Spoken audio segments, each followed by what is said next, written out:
भारत माता की। मध्य प्रदेश के मुख्यमंत्री भाई शिवराज जी, केंद्रीय मंत्रिमंडल के मेरे साथी हरदीप सिंह पुरी,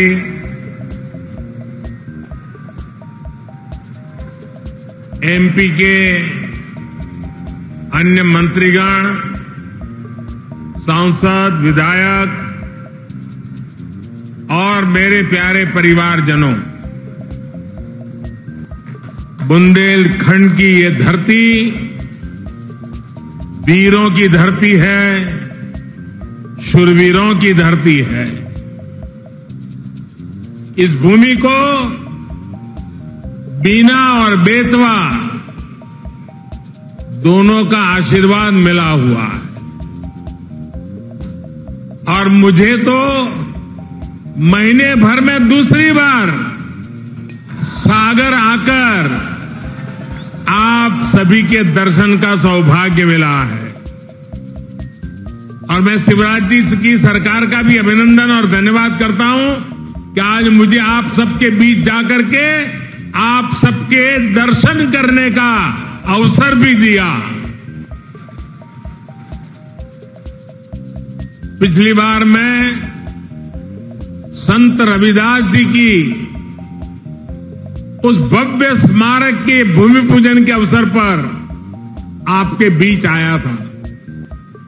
आज मुझे मध्य प्रदेश के विकास, उस विकास को नई गति देने वाली अनेक परियोजनाओं का भूमि पूजन करने का अवसर मिला है। ये परियोजनाएं इस क्षेत्र के औद्योगिक विकास को नई ऊर्जा देगी। इन परियोजनाओं पर केंद्र सरकार 50,000 करोड़ रुपए से ज्यादा खर्च करने वाली है। आप कल्पना कर सकते हैं 50,000 करोड़ क्या होता है? हमारे देश के बहुत सारे राज्यों का पूरे साल का बजट भी इतना नहीं होता है जितना आज एक ही कार्यक्रम के लिए भारत सरकार लगा रही है।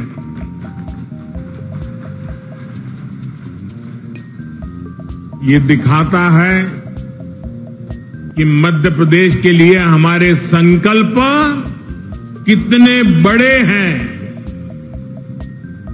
ये सारे प्रोजेक्ट्स आने वाले समय में मध्य प्रदेश में हजारों हजार युवाओं को रोजगार देंगे। ये परियोजनाएं गरीब और मध्यम वर्गीय परिवारों के सपनों को सच करने वाली है। मैं बिना रिफाइनरी के विस्तारीकरण और अनेक नई सुविधाओं के शिलान्यास के लिए मध्य प्रदेश के कोटि कोटि जनों को बहुत बहुत बधाई देता हूं। साथियों, आजादी के इस अमृत काल में हर देशवासी ने अपने भारत को विकसित बनाने का संकल्प लिया है। इस संकल्प की सिद्धि के लिए ये जरूरी है कि भारत आत्मनिर्भर हो। हमें विदेशों से कम चीजें बाहर से मंगानी पड़े। आज भारत पेट्रोल डीजल तो बाहर से मंगाता ही है, हमें पेट्रोकेमिकल प्रोडक्ट्स के लिए भी दूसरे देशों पर निर्भर रहना पड़ता है। आज जो बीना रिफाइनरी में पेट्रोकेमिकल कॉम्प्लेक्स का शिलान्यास हुआ है, वो भारत को ऐसी चीजों के उत्पादन में आत्मनिर्भर बनाने का काम करेगा। बहुत से लोगों को ये पता ही नहीं होता कि जो प्लास्टिक पाइप बनते हैं, बाथरूम में इस्तेमाल होने वाली प्लास्टिक की बाल्टी और मग होते हैं, प्लास्टिक के नल होते हैं, प्लास्टिक की कुर्सी टेबल होती है, घरों का पेंट होता है, कार का बम्पर होता है, कार का डैशबोर्ड होता है, पैकिंग मटेरियल होता है, मेडिकल उपकरण होते हैं, ग्लूकोज की बोतल होती है, मेडिकल सिरिंज होती है, अलग अलग तरह के कृषि उपकरण होते हैं। इन सभी में पेट्रोकेमिकल की बहुत बड़ी भूमिका होती है। अब बीना में बनने वाला ये आधुनिक पेट्रोकेमिकल कॉम्प्लेक्स इस पूरे क्षेत्र को विकास की नई ऊंचाई पर ले देगा, ये मैं आपको गारंटी देने आया हूं। इससे यहां नई नई इंडस्ट्री आएगी, यहां के किसानों, यहां के छोटे उद्यमियों को तो मदद मिलेगी ही। सबसे बड़ी बात है, मेरे नौजवानों को रोजगार के भी हजारों मौके मिलने वाले हैं। आज के नए भारत में मैन्युफैक्चरिंग सेक्टर का भी कायाकल्प हो रहा है। जैसे जैसे देश की जरूरतें बढ़ रही हैं, देश की जरूरतें बदल रही हैं, मैन्युफैक्चरिंग सेक्टर को भी आधुनिक बनाना उतना ही जरूरी है। इसी सोच के साथ आज यहां इस कार्यक्रम में एमपी के 10 नए इंडस्ट्रियल प्रोजेक्ट पर भी काम शुरू किया गया है। नर्मदापुरम में रिन्यूएबल एनर्जी से जुड़ी मैन्युफैक्चरिंग जोन हो, इंदौर में 2 नए आईटी पार्क्स हो, रतलाम में मेगा इंडस्ट्रियल पार्क हो, ये सभी मध्य प्रदेश की औद्योगिक ताकत को और ज्यादा बढ़ाएंगे। और जब मध्य प्रदेश की औद्योगिक ताकत बढ़ेगी तो इसका लाभ सबको होने वाला है। यहां के नौजवान, यहां के किसान, यहां के छोटे छोटे उद्यमी, सभी की कमाई बढ़ेगी। सभी को ज्यादा से ज्यादा नए अवसर मिलेंगे। मेरे परिवारजनों, किसी भी देश या फिर किसी भी राज्य के विकास के लिए जरूरी है कि पूरी पारदर्शिता से शासन चले, भ्रष्टाचार पर लगाम कसी रहे। यहां मध्य प्रदेश में आज की पीढ़ी को बहुत याद नहीं होगा, लेकिन एक वो भी दिन था जब मध्य प्रदेश की पहचान देश के सबसे खस्ता हाल राज्यों में हुआ करती थी। आजादी के बाद जिन्होंने लंबे समय तक एमपी में राज किया, उन्होंने भ्रष्टाचार और अपराध के सिवाय एमपी को कुछ भी नहीं दिया। दोस्तों, कुछ भी नहीं दिया। वो जमाना था एमपी में अपराधियों का ही बोलबाला था। कानून व्यवस्था पर लोगों को भरोसा ही नहीं था। ऐसी स्थिति में आखिर मध्य प्रदेश में उद्योग कैसे लगते?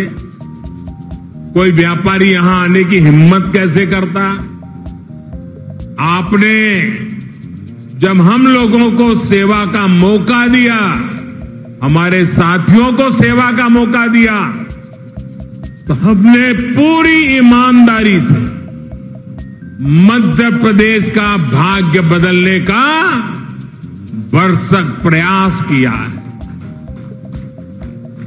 हमने मध्य प्रदेश को भय से मुक्ति दिलाई, यहां कानून व्यवस्था को स्थापित किया। पुरानी पीढ़ी के लोगों को याद होगा कि कैसे कांग्रेस ने इसी बुंदेलखंड को सड़क, बिजली और पानी जैसी सुविधाओं से तरसा कर रख दिया था। आज भाजपा सरकार में हर गांव तक सड़क पहुंच रही है, हर घर तक बिजली पहुंच रही है। जब यहां कनेक्टिविटी सुधरी है तो उद्योग धंधों के लिए भी एक सानुकूल, पॉजिटिव माहौल बना है। आज बड़े बड़े निवेशक मध्य प्रदेश आना चाहते हैं, यहां नई नई फैक्ट्रियां लगाना चाहते हैं। मुझे विश्वास है अगले कुछ वर्षों में मध्य प्रदेश औद्योगिक विकास की नई ऊंचाई छूने जा रहा है। मेरे परिवारजनों, आज का नया भारत बहुत तेजी से बदल रहा है। आपको याद होगा, लाल किले से मैंने गुलामी की मानसिकता से मुक्ति और सबका प्रयास के संबंध में विस्तार से चर्चा की थी। मुझे आज ये देखकर बहुत गर्व होता है कि भारत ने गुलामी की मानसिकता को पीछे छोड़कर अब स्वतंत्र होने के स्वाभिमान के साथ आगे बढ़ना शुरू कर दिया है। और कोई भी देश जब ऐसा ठान लेता है तो उसका कायाकल्प होना शुरू हो जाता है। अभी अभी आपने इसकी एक तस्वीर G20 समिट के दौरान भी देखी है। गांव गांव के बच्चे की जुबान पर G20 शब्द आत्मविश्वास से गूंज रहा है। दोस्तों,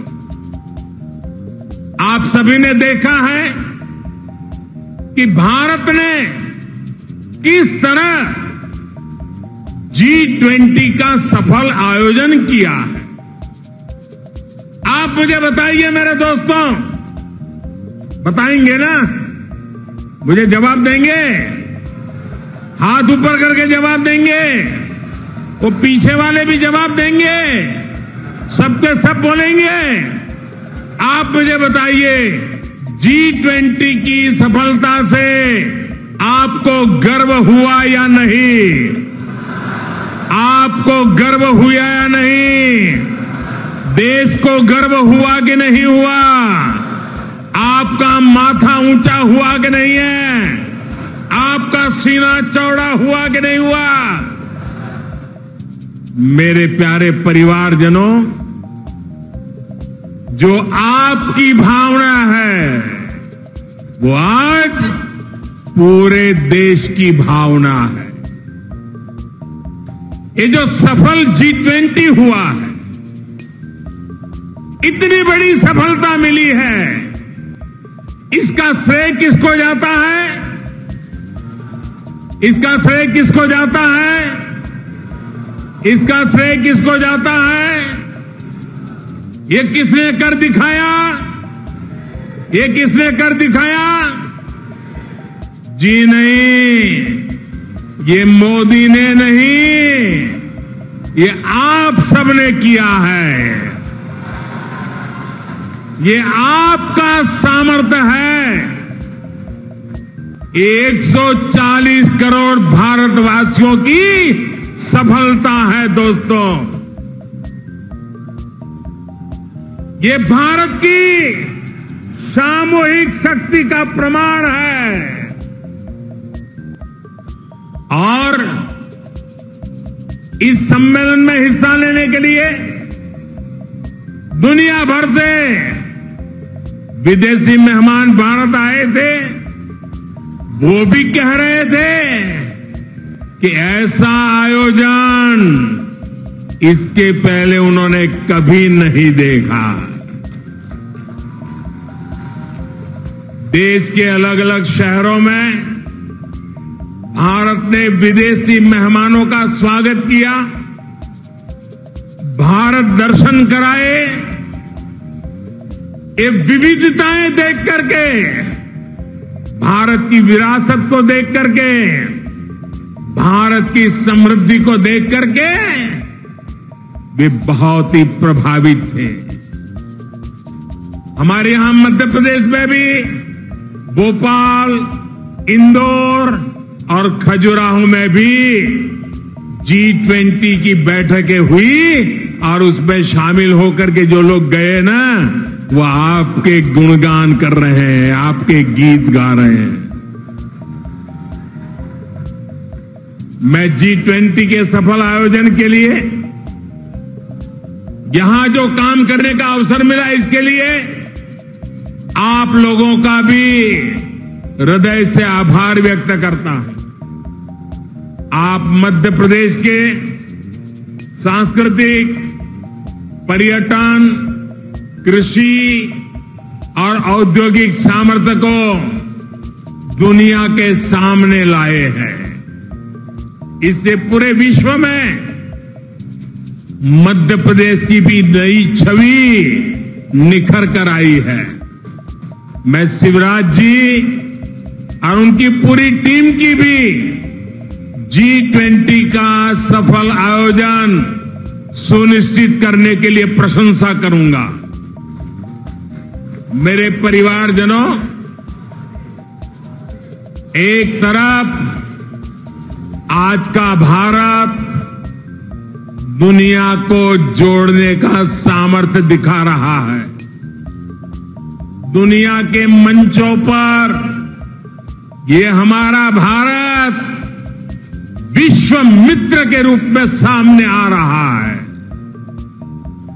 वहीं दूसरी तरफ कुछ ऐसे दल भी हैं जो देश को, समाज को विभाजित करने में जुटे हैं। इन्होंने मिलकर के एक इंडी अलायंस बनाया है। इस इंडी अलायंस को कुछ लोग गठबंधन गठबंधन भी कहते हैं। इनका नेता तय नहीं है, नेतृत्व पर भ्रम है, लेकिन इन्होंने पिछले दिनों जो मुंबई में उनकी मीटिंग हुई थी, मुझे लगता है उस मीटिंग में उन्होंने आगे एक गठबंधन कैसे काम करेगा, उसकी नीति और रणनीति बना दी है। उन्होंने अपना एक हिडन एजेंडा भी तय कर लिया है। और ये नीति रणनीति क्या है?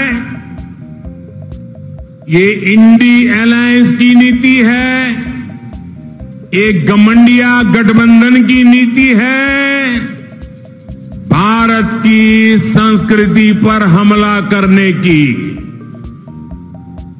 इंडी अलायंस का निर्णय है भारतीयों की आस्था पर हमला करो। इंडी अलायंस घमंडिया गठबंधन की नीयत है भारत को जिस विचारों ने, जिस संस्कारों ने, जिस परंपराओं ने हजारों वर्ष से जोड़ा है उसे तबाह कर दो। जिस सनातन से प्रेरित होकर देवी अहल्याबाई होलकर ने देश के कोने कोने में सामाजिक कार्य किए, नारी उत्थान का अभियान चलाया, देश की आस्था की रक्षा की, ये घमंडिया गठबंधन, ये इंडी अलायंस उस सनातन संस्कारों को, परंपरा को समाप्त करने का संकल्प लेकर के आए हैं। ये सनातन की ताकत थी कि झांसी की रानी लक्ष्मीबाई अंग्रेजों को ये कहते हुए ललकार कर पाई कि मैं अपनी झांसी नहीं दूंगी। जिस सनातन को गांधी जी ने जीवन पर्यंत माना, जिन भगवान श्री राम ने उनको जीवन भर प्रेरणा दी, उनके आखिरी शब्द बने हे राम। जिस सनातन ने उन्हें अस्पृश्यता के खिलाफ आंदोलन चलाने के लिए प्रेरित किया, ये इंडी गठबंधन के लोग, एक घमंडिया गठबंधन के लोग उस सनातन परंपरा को समाप्त करना चाहते हैं। जिस सनातन से प्रेरित होकर स्वामी विवेकानंद ने समाज की विभिन्न बुराइयों के प्रति लोगों को जागरूक किया, इंडी गठबंधन के लोग उस सनातन को समाप्त करना चाहते हैं। जिस सनातन से प्रेरित होकर लोकमान्य तिलक ने मां भारती की स्वतंत्रता का बीड़ा उठाया, गणेश पूजा को स्वतंत्र आंदोलन से जोड़ा, सार्वजनिक गणेशोत्सव की परंपरा बढ़ाई, आज उसी सनातन को ये इंडी गठबंधन तहस नहस करना चाहता है। साथियों, ये सनातन की ताकत थी कि स्वतंत्रता आंदोलन में फांसी पाने वाले वीर कहते थे कि अगला जन्म मुझे फिर ये भारत मां की गोद में देना। जो सनातन संस्कृति संत रविदास का प्रतिबिंब है, जो सनातन संस्कृति माता शबरी की पहचान है, जो सनातन संस्कृति महर्षि वाल्मीकि का आधार है, जिस सनातन ने हजारों वर्षों से भारत को जोड़े रखा है, ये लोग मिलकर अब उस सनातन को खंड खंड करना चाहते हैं।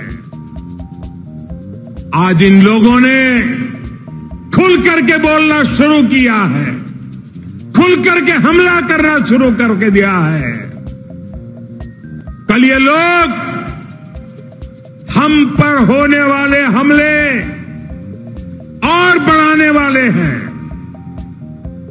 देश के कोने कोने में हर सनातनी को, इस देश को प्यार करने वाले को, इस देश की मिट्टी को प्यार करने वाले को, इस देश के कोटि कोटि जनों को प्यार करने वालों को, हर किसी को सतर्क रहने की जरूरत है।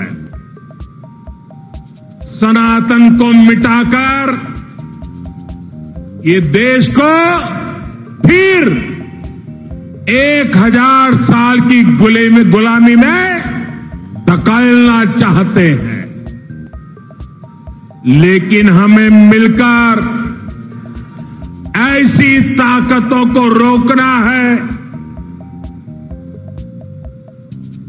हमारी संगठन की शक्ति से, हमारी एकजुटता से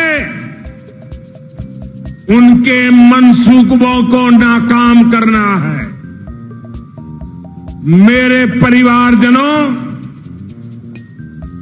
भारतीय जनता पार्टी राष्ट्रभक्ति की, जनशक्ति की भक्ति की और जनसेवा की राजनीति के लिए समर्पित है। वंचितों को वरीयता, यही भाजपा के सुशासन का मूल मंत्र है। भाजपा की सरकार एक संवेदनशील सरकार है। दिल्ली हो या भोपाल, आज सरकार आपके घर तक पहुंचकर आपकी सेवा करने का प्रयास करती है। जब कोविड का इतना भयंकर संकट आया तो सरकार ने करोड़ों देशवासियों का मुफ्त टीकाकरण कराया। हम आपके सुख दुख के साथी हैं। हमारी सरकार ने 80 करोड़ से अधिक देशवासियों को मुफ्त राशन दिया। गरीब का घर का चूल्हा जलते रहना चाहिए, गरीब का पेट भूखा नहीं रहना चाहिए। हमारी कोशिश यही थी कि कोई गरीब, दलित, पिछड़े, आदिवासी परिवार की मां को अपना पेट बांधकर सोना न पड़े। वो मां इस बात से ना तड़पे कि मेरा बच्चा भूखा है। इसलिए गरीब के इस बेटे ने गरीब के घर के राशन की चिंता की, गरीब मां की परेशानी की चिंता की, और ये दायित्व आप सबके आशीर्वाद से आज भी मैं निभा रहा हूं। मेरे परिवारजनों, हमारा ये निरंतर प्रयास है कि मध्य प्रदेश विकास की नई बुलंदियों को छुए। मध्य प्रदेश के हर परिवार का जीवन आसान हो, घर घर समृद्धि आए। मोदी की गारंटी का ट्रैक रिकॉर्ड आपके सामने है। उनकी टैप रिकॉर्ड सुनियाद करिए, मेरा ट्रैक रिकॉर्ड देखा करिए। मोदी ने गरीबों को पक्के घर की गारंटी दी थी। आज मध्य प्रदेश में ही 40 लाख से ज्यादा परिवारों को पक्के घर मिल चुके हैं।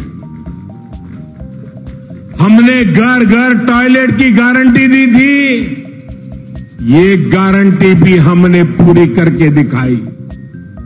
हमने गरीब से गरीब को मुफ्त इलाज की गारंटी दी थी। हमने हर घर बैंक अकाउंट खुलवाने का गारंटी दी थी। हमने माताओं बहनों को धुएं से मुक्त रसोई की गारंटी दी थी। ये हर गारंटी आपका सेवक ये मोदी आज पूरी कर रहा है। हमने बहनों के हितों को ध्यान में रखते हुए इस रक्षाबंधन पर गैस सिलेंडर की कीमतों में भी बड़ी कमी कर दी। इससे उज्ज्वला की लाभार्थी बहनों को अब सिलेंडर 400 रुपये और सस्ता मिल रहा। उज्ज्वला की योजना कैसे हमारी बहनों बेटियों का जीवन बचा रही है, ये हम सभी जानते हैं। हमारा प्रयास है एक भी बहन बेटी को धुएं में खाना ना बनाना पड़े, और इसलिए कल ही केंद्र सरकार ने एक और बड़ा निर्णय लिया है। अब देश में 75 लाख और बहनों को मुफ्त गैस कनेक्शन दिया जाएगा। कोई भी बहन गैस कनेक्शन से छूटे नहीं, ये हमारा मकसद है।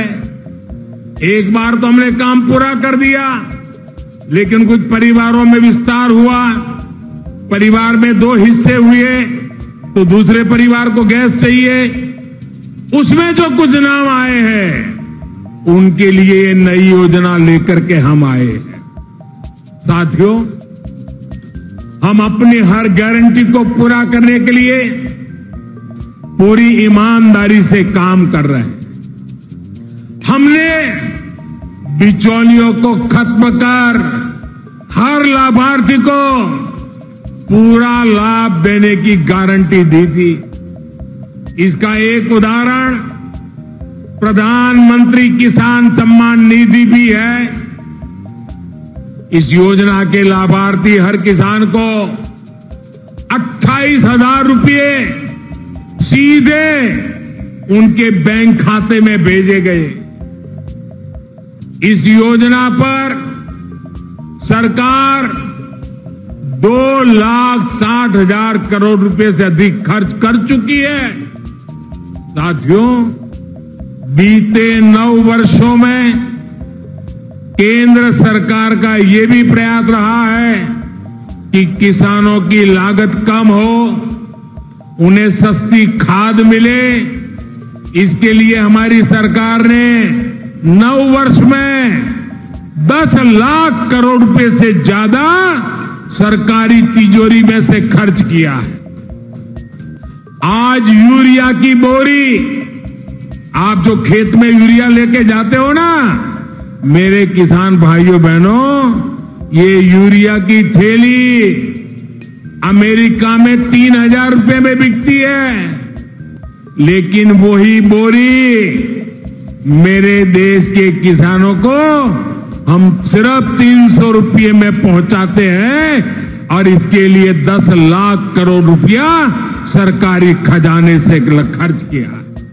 आप याद करिए, जिस यूरिया के नाम पर पहले हजारों करोड़ रुपए के घोटाले हो जाते थे, जिस यूरिया के लिए किसानों को दिन रात लाठियां खानी पड़ती थी, अब वही यूरिया कितनी आसानी से हर जगह उपलब्ध हो रहा है। मेरे परिवारजनों, सिंचाई का महत्व क्या होता है, ये बुंदेलखंड से बेहतर कौन जानता है। भाजपा की डबल इंजन सरकार ने बुंदेलखंड में अनेक सिंचाई परियोजनाओं पर काम किया है। केन बेतवा लिंक नहर से बुंदेलखंड सहित इस क्षेत्र के लाखों किसानों को बहुत लाभ होने वाला है, और जीवन भर होने वाला है, आने वाली पीढ़ियों के लिए भी होने वाला है। देश की हर बहन को उसके घर में पाइप से पानी पहुंचाने के लिए भी हमारी सरकार निरंतर परिश्रम कर रही है। सिर्फ 4 वर्षों में ही देश भर में लगभग 10 करोड़ नए परिवारों तक नल से जल पहुंचाया गया है। मध्य प्रदेश में भी 65 लाख परिवारों तक पाइप से पानी पहुंचाया जा चुका है। इसका बहुत अधिक लाभ मेरे बुंदेलखंड की माताओं बहनों को हो रहा है। बुंदेलखंड में अटल भूजल योजना के तहत पानी के स्रोत बनाने पर भी बड़े स्तर पर काम हो रहा है। साथियों, हमारी सरकार इस क्षेत्र के विकास के लिए, इस क्षेत्र के गौरव को बढ़ाने के लिए पूरी तरह से प्रतिबद्ध है, पूरी तरह से आपको समर्पित है। इस साल 5 अक्टूबर को रानी दुर्गावती जी की 500वीं जयंती है। डबल इंजन की सरकार इस पुण्य अवसर को भी बहुत धूमधाम से मनाने जा रही है। साथियों, हमारी सरकार के प्रयासों का सबसे अधिक लाभ गरीब को हुआ है, दलित, पिछड़े, आदिवासी को हुआ है, वंचितों को वरीयता का, सबका साथ सबका विकास का यही मॉडल आज विश्व को भी राह दिखा रहा है।